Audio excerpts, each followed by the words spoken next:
Hello campers, it's Scouty Steve here, and in today's lesson we're going to be going over what some of these are. Before we get to that, we're going to go into a little bit about warfare in ancient Egypt. So because the Egyptian Empire was so separated from other countries by its vast deserts, in the beginning of their empire, their massive reign, they didn't have much of a military. But they were a civilization of farmers, not fighters.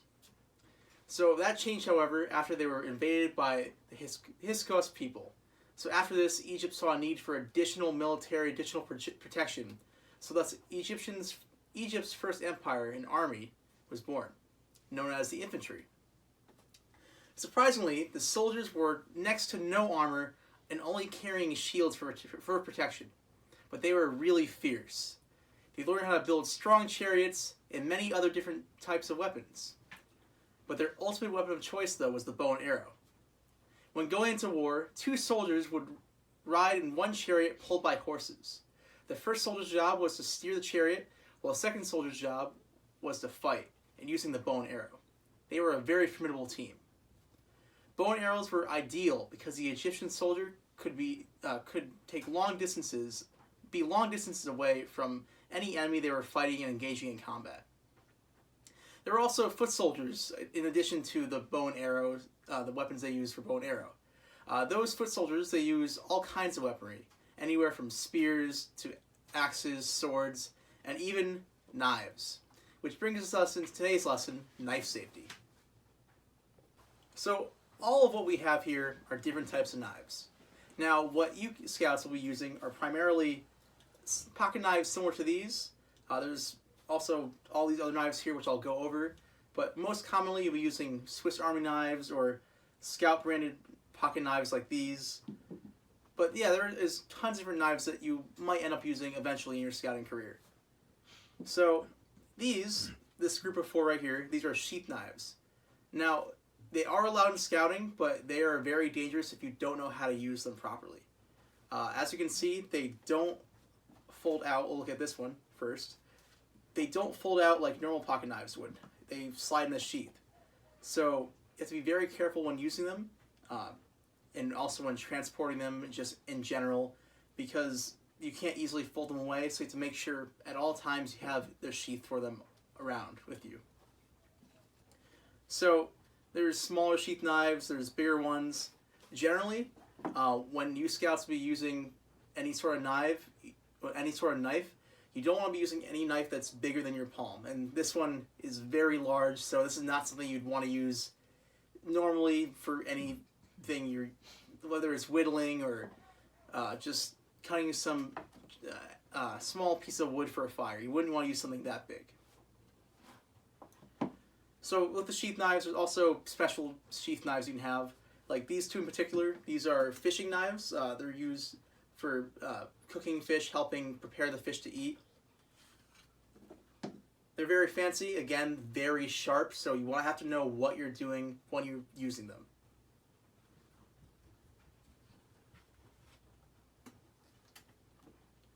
So these are the Swiss Army knives. All these are the fold-out knives, pocket knives you would normally use, and when you're hiking on a trail or just any scouting activity. So this one in particular, Swiss Army knife, has lots of different gadgets on it. There's plenty of things on here, scissors, tweezers for any first aid things you have, but obviously there is the knife on there. So you want to know how to properly open a knife. But before you do open that knife, you want to look around and make sure there's no one around you when you're cutting. So say Mr. Duck right here was right next to me. It'd be an issue because he is in what's called my blood circle. So as you can see, I can extend my arm around like this, and this duck right here, he could potentially get injured if I don't see he's there, or if I know he's there, we're not being safe. He's in the range of my knife that I'm using, so it'd be a very dangerous situation for him. So I'll just get him out of here. So after you make sure no one's in your blood circle, you want to know how to properly open a knife. So this one in particular, there is a little knob on the knife and any of the other tools on here. So you grab it pull it out like this. Making sure you don't put your hand over it, put your hand in the way of the blade. If you don't open it properly, if you put your hand in the way, you might cut yourself, so it's very dangerous. But you just make sure you grab the little latch that's on here and pull it open. So to close it, make sure your hand isn't in the way. It's very dangerous. You might cut yourself again. You just push it up like that, close it in, and it locks in place. So yeah, this Swiss Army knife has tweezers, knives, scissors. There's also some you can find that have a spoon on them, a fork, any other camping or cooking gadget you can think of. There's some knives that have them, good for hiking situations, good for backpacking. Now, similarly to the Swiss Army knives, the small pocket knives, you can also have a pocket knife like this. So you open it the same way, you just pull on the little knob here, and it opens up like that. Now this one in particular, it has a little lock inside, so as you can see here, I can't push it open. It's a little lock mechanism right in here. So you want to make sure you push it down, and that releases the blade. Make sure your hand's not in the way. You can safely close it like that. Now this one is similar to that. It has a lock little switch on here, so you can't open it unless it's unlocked. I locked it there, so it was unlocked, which would have been bad. There we go. Some knives like this one are spring-loaded a little bit, so you have to be careful when using them so you don't cut yourself. As you can see right here, when I open it, it springs up a little bit, so just make sure your hand is not in the way so you don't cut yourself. So after you're using your knife, after you make sure no one's around you, after it's opened up, you want to make sure it's in proper condition and you know what you're doing. So, say this is a piece of wood. You want to make sure whenever you're whittling, whether it's a stick, whether you're cutting up scraps for a fire, you want to know how to properly cut. So never, never, ever cut towards yourself. That's a big no-no. You might end up cutting your finger, hurting yourself even more. It's a very bad situation. So always make sure you're cutting away from yourself. Make sure no one's around you. But if you cut away from yourself, you'll make sure no one gets hurt, you don't get hurt. Just safely so you can cut the wood, paper, whatever you're cutting. Also, when cutting wood, when you're whittling or carving some wood, never do big chunks. Never rip off anything that's too big. You want to make sure you're getting small pieces. If you cut off too large chunks of the wood, you might end up damaging your knife, which might hurt you. It could get stuck in the wood. If you have to pull it out, you might break the knife. You might cut yourself on the way. You got to make sure you're safely whittling, not taking too many big chunks off. Take it slow and steady. So I'll just go ahead and close that knife. So one of the big issues that when it comes to using a knife is making sure it's not dull. So a dull knife, if you think of a normal butter knife in your kitchen, it's not really that sharp. You're not going to get really hurt if you cut yourself with it. That's more of a duller knife. Dull knives, if they're not, it's dull or sharp. If the knives are dull, what ends up happening is it's not a clean cut. So say you're whittling, stuff like that, the knife blade could be broken. So this one in particular is not dull, but if it was dull, you'd be able to see like chips in the knife blade, or there's nicks in it. That would be bad. You might end up cutting yourself. It might not make clean cuts. Generally, just make sure you have a sharp knife, and I'll go over in a minute how to sharpen your knife. It is better to have a sharp knife over a dull one.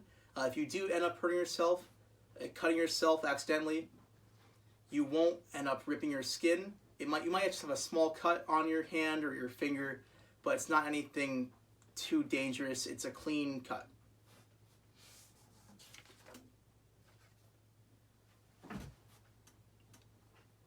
So I'll just open up this knife, similar to the ones right there. Now, when using a knife, like I went over before, make sure no one's around you. But if you want to hand it to someone, you never hand an open knife to someone. Always make sure it's closed. So, again, we have Mr. Duck right here. If I was going to hand my knife to Mr. Duck, you have to make sure that he acknowledges that he has it. So if I hand it to him, he grabs it, he doesn't say anything, you should never let go of the knife. If he says something like, got it, or he says that he has the knife, you can then hand it to him.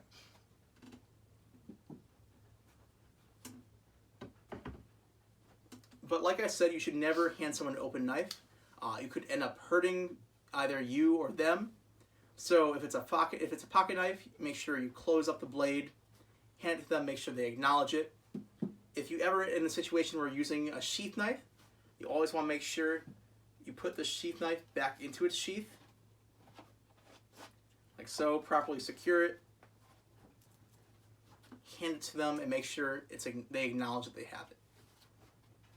So in just a moment, I will go over with you guys how to sharpen a knife, so you can properly see how to clean them and make sure they're sharp so you can properly cut wood or paper or whatever you need to cut for your scouting endeavors. So now I'm going to show you guys how to properly sharpen and clean your knife. So there's a couple things you can use. Some are smaller gadgets, like this one in particular. So this is a knife sharpening tool. There is little, you can't see it, it's really hard to see, but it says coarse and fine. So coarse will be used if your blade is really dull, if there's nicks in it. You'd use the coarse blade, the coarse stone first. If your knife isn't too dull or anything, you would use a finer, which would be on this side, a finer stone, a finer blade to actually sharpen your knife. This is right here, something you would find in your kitchen. It has indicators for sharpening scissors. You can use kitchen scissors, any like scissors you use for arts and crafts. This is what you use for sharpening those. So in here, these two little slots, you put the blades in and you can sharpen them in there. One of the best things to use to sharpen knives, though, is one of these. So this is an oil stone. There's also whetstones. They're not actually wet with water, but it's WHET. It's just a type of stone you use to sharpen your knife. So this one in particular, so it has a nice finer side, and this is the coarser side. So the reason it's called an oil stone is because you would put oil on it to actually sharpen the knife. So I will take out this knife right here. This is a very dull Swiss Army knife. So I'll just properly open it up. Make sure to grab it. Open it like that. It's hard to see, but the blade is actually, there's lots of nicks in it, and it's really a dull blade. So I'm going to put this safely here. And since the blade's a lot duller, I'll flip this over to the coarser side. It's sort of like sandpaper. It's really rough. You just take some oil on it. So uncap the oil. Pour a little on there.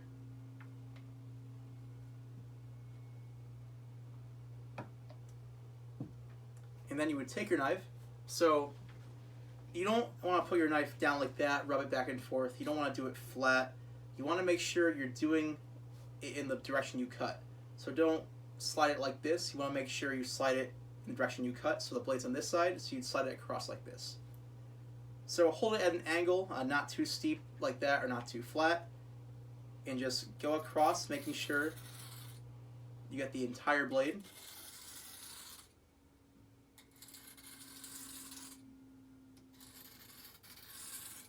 So every so often just flip so you get both sides of the blade.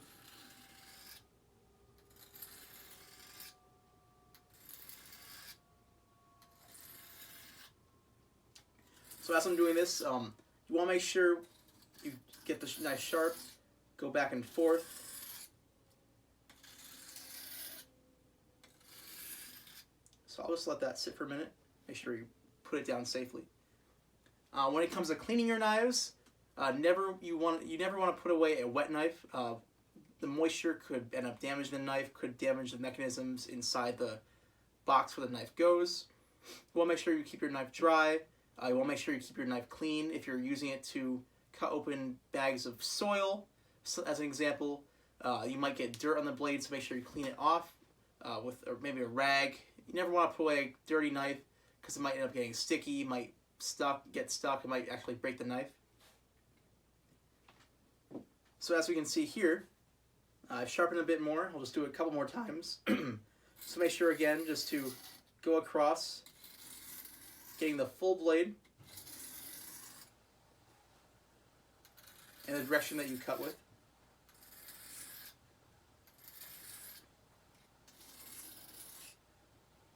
Now the oil is not going to damage the knife. However, if you do put it away and it's oily, it'll make a mess, it'll get sticky. So you always want to make sure you just wipe off your knife when you're done sharpening it. So I'll just use this rag right here.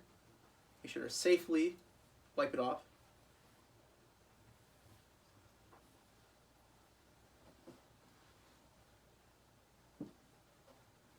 And one way to check if your knife is sharp, you want to do this safely, but a sheet of paper, if it's dull, it will sort of rip the paper, sort of like that. It won't make a clean cut. However, if the knife is sharper, it'll make a cleaner cut.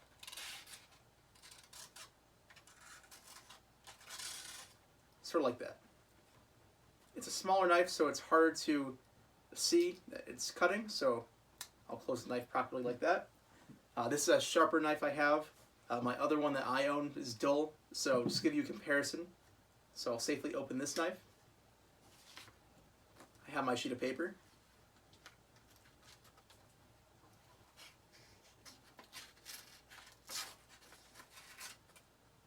You can see it makes a clean cut.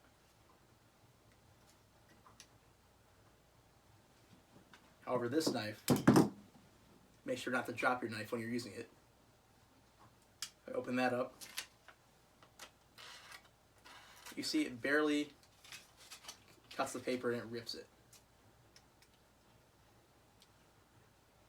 So just again, whenever you're sharpening your knife, make sure to go across with the direction you cut. Don't go up and down or completely flat, and that will get your knife very sharp. When you're done with the stone, oil won't harm it. You can always just wipe it off if you want to. So I'll just wipe the oil off the oil stone. And again, you would use the coarser side, like sandpaper, for any duller knives that have nicks in them. And you would use the smoother side, the finer side, for any knife that isn't too dull. If it just needs to be sharpened up quickly, use the finer side. So we'll just go over in just a moment on how to properly, in the environment, not to use your knife. So whenever you're camping or in your like just outside in the environment, you want to make sure you properly use your knife in a way that doesn't harm any wildlife or any plant life around you. So say I'm using my knife, I need to cut some bark or any like small sticks for a campfire. What you should never do is cut bark off a tree. By cutting bark off a live tree, you could be hurting the tree. It sounds weird, but the trees can actually not grow well if you cut the bark off, because the bark is their protection. So you want to make sure you don't cut any bark off live trees, because it might in turn harm that tree. You also never want to carve your initials into anything. It could be like, even if it's like a park bench or a tree, you could harm the tree. You also don't want to carve into stuff that's not yours, because you could get in trouble for it. So make sure, don't carve into anything. Don't cut bark off the live trees. Also, you should never hurt wildlife with your knife, especially Mr. Duck. You should never attack wildlife, even if it's bugs or small animals, anything like that. You should never hurt them with your knife. So don't carve into trees with your knife. Don't carve initials in anything, whether it's a park bench or a tree or just anything in general, and don't harm wildlife. So thank you guys for watching. Knife safe is very important. You never want to play with knives. They are a tool. They are not something you play with, and they are very serious. And if you're not using them properly, they can be very dangerous to use. I hope you guys enjoyed learning about knife safety. Make sure to stay safe, stay healthy, and wash your hands. This is Scouty Steve. Talk to you guys later.